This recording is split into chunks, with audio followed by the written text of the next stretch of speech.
going on, guys? Welcome back to another episode of King Customs. And on today's episode, we are going to be talking about what it takes to open up your own mobile auto repair coming up.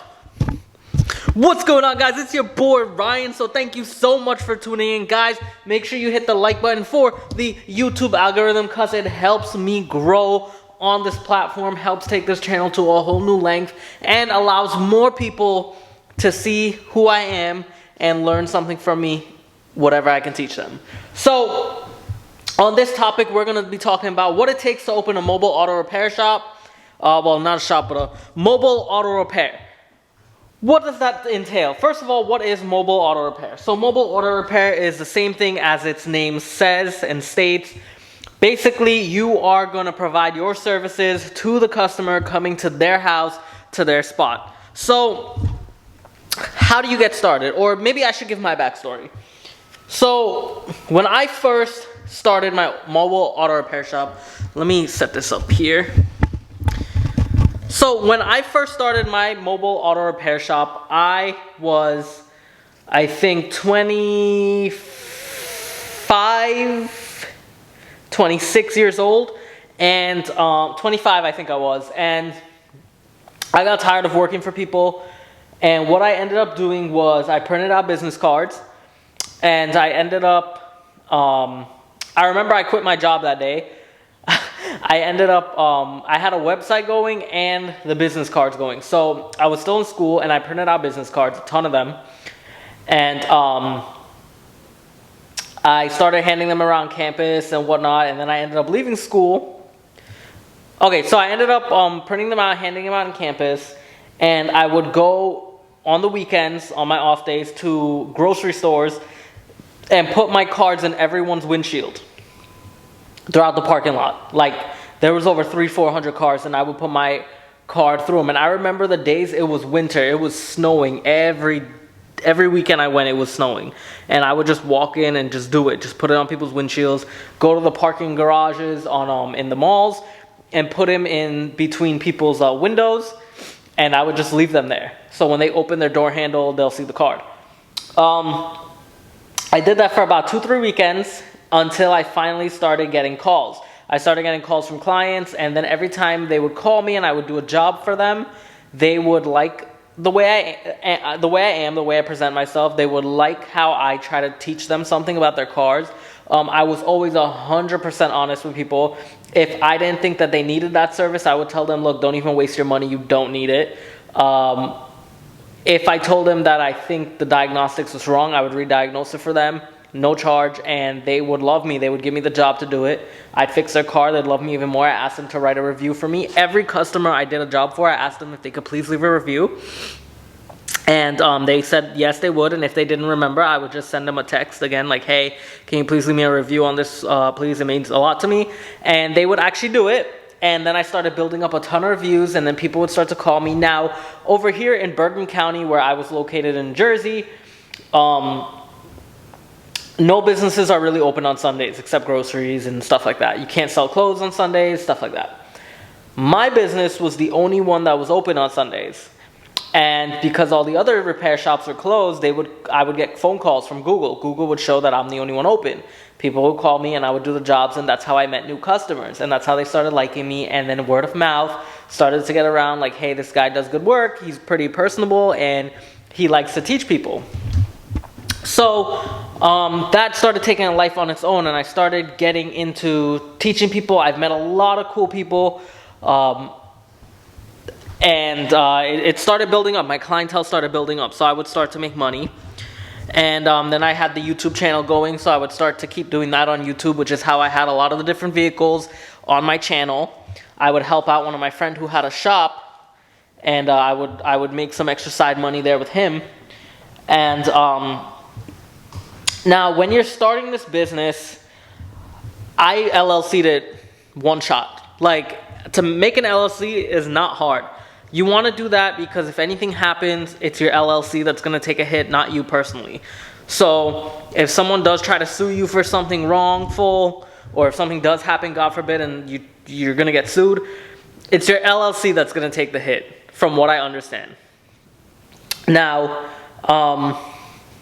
That's a whole different topic for a different thing. You really want to consult your lawyer. You'd want to consult your financial person and stuff like that. You want to consult them for those kinds of advice.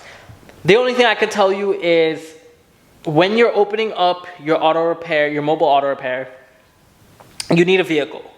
You can write all this off in taxes when you're through the end of the year.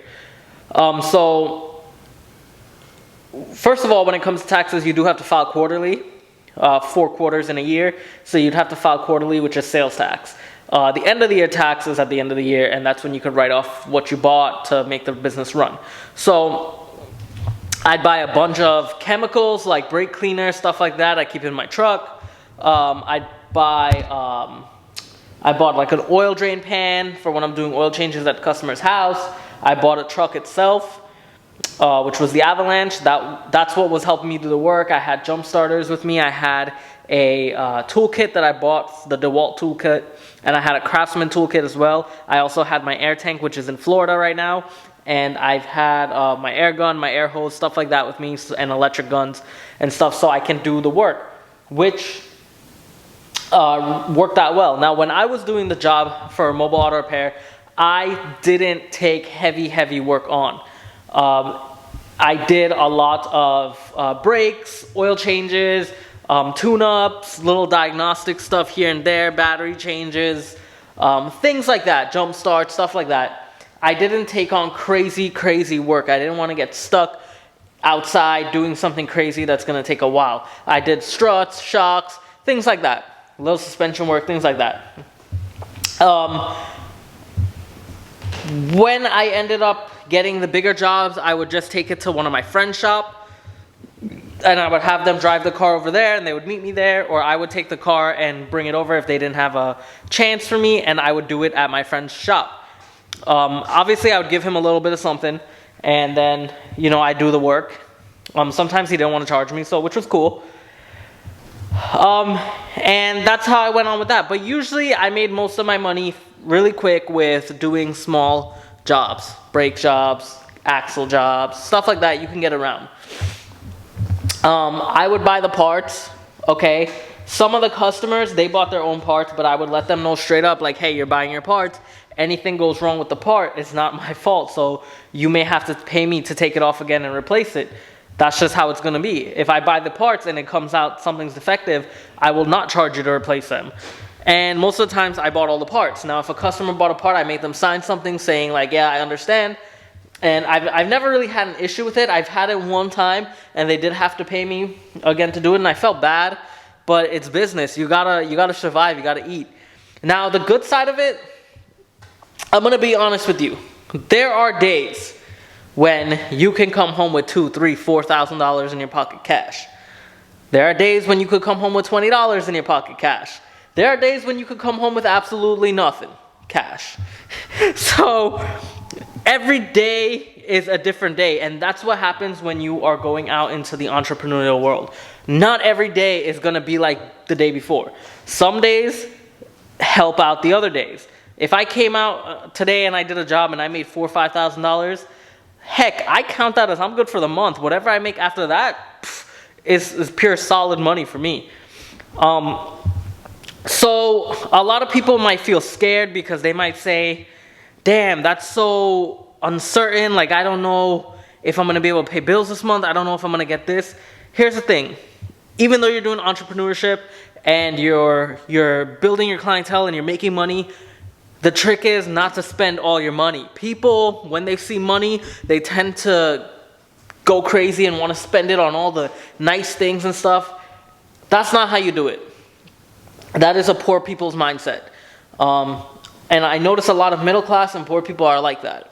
Either they want to overspend or they just want to save. My mindset is to save, and invest it into something that's going to build me more money where one day I would never have to work again. And I try to share that with as many people as possible. My mindset is if I make a lot of money, I make X money, I save that money, and then I go to look to put it down on a duplex, a triplex, an apartment building, something that can bring me back money in return. If I make X amount of money, I'll look to put it into a car that I can fix, flip, and then resell again for more money to make me back more. Yes, that's me working on it, but that's something that I like to do, you know? So, just my 2 cents there, you know, save your money and try to put it on assets, things that are going to bring you money while you sleep. Because there's a quote that I listened to, that I read, and I love. If you don't find a way to make money while you're asleep, you're going to always be working for the rest of your life. And I don't want to be working for the rest of my life. I mean, I'm not a lazy guy, but my time is so much more valuable to me, and I rather spend that time doing things I love to do than doing things that I have to do, if you understand what I'm saying. So, guys, just take that little knowledge thing away with me, even though I know I'm young and some of you guys are probably older than me, but I have been told I'm a little wiser than my age since I was a young kid. But do that. It's a mindset that a lot of people don't have anymore today. Use that mindset, save what money you got, and buy something that's going to make you more money. Sacrifice now to live the better life later, trust me. Sacrifice today to live a better tomorrow. And someone's going to come in the comment section saying, well, tomorrow's never a guarantee, so you should just live happy now. You're right, tomorrow's not a guarantee, but chances are that you're going to die tomorrow is not really that high. So save your money and do what you got to do. Because let's say you might think tomorrow's not a guarantee, but then tomorrow comes and you have it there, you're broke. So save your money, just plan for a good future. If you die, look at the bright side, you have nothing to worry about. And if you live, look at the bright side, you just saved your money and bought yourself an asset. So you gotta look at the positives, guys. But anyway, that's a little bit something about how you open a mobile auto repair business. Step 1, you make the LLC. Step 2, make some business cards. Step 3, get the bank account going. Step 4, put the business cards and advertise everywhere. Step 5, get some word of mouth. Step 6, be kind and polite to all of your customers, no matter how mean they are or who they are. If you have a mean customer, how I handle it, don't even do the job. Just walk away. Okay? Just walk away and tell them you're not the right guy. That's it. Not everything comes down to money. The universe will always supply you with money. Trust me. You have to have an abundance mindset. It's a game out there, guys. And a lot of you have bills. I understand. I got bills too. But look at it as a game. It's a game. Okay? There's always enough for everybody. And me, I was never one of those people that were stingy when it came to work. I always shared work if I had a lot. Okay? Even if I didn't have a lot and I saw the other guy struggling, I would share it. I'd give it to him. He'll take it. I'll get something else. Don't worry. That's just who I am. I recommend so many people. Look, since I moved to Florida, all my customers from here, I've been recommending to my good friend Peter. Okay? He gets a lot of my customers, whoever comes, he gets them, and he takes really good care of them. If you are an honest person like he is, if you're honest and you're polite and kind and you understand people, you're going to go far. So that's why I gave him my customers, because he understands them and he treats them like how I would treat them, very kind, with respect. And for those of you who don't know Peter, that's the guy who built the Avalanche for me, who did the rust repair on it. If you didn't see that video, I'll leave it linked up here. But anyway, guys, I think that's it, guys. Just build your clientele, do what you gotta do, get reviews, make your website if you want to, and get your stuff and just do it, guys. And just put yourself out there. The only way that things are going to happen for you is if you put yourself out there. But with that being said, guys, if you have any questions that you need answered that was not answered, please leave a comment in the comment section below and I will get to y'all. And if y'all like this video or found something valuable to take away from it, please make sure you hit that like button and also hit the share button if you want to share this to someone who else might think it's valuable. Now, if you're not a subscriber, guys, please consider subscribing as well. And with that being said, thank you all for joining and thank you all for watching, and I'll see you all for the next one. Peace.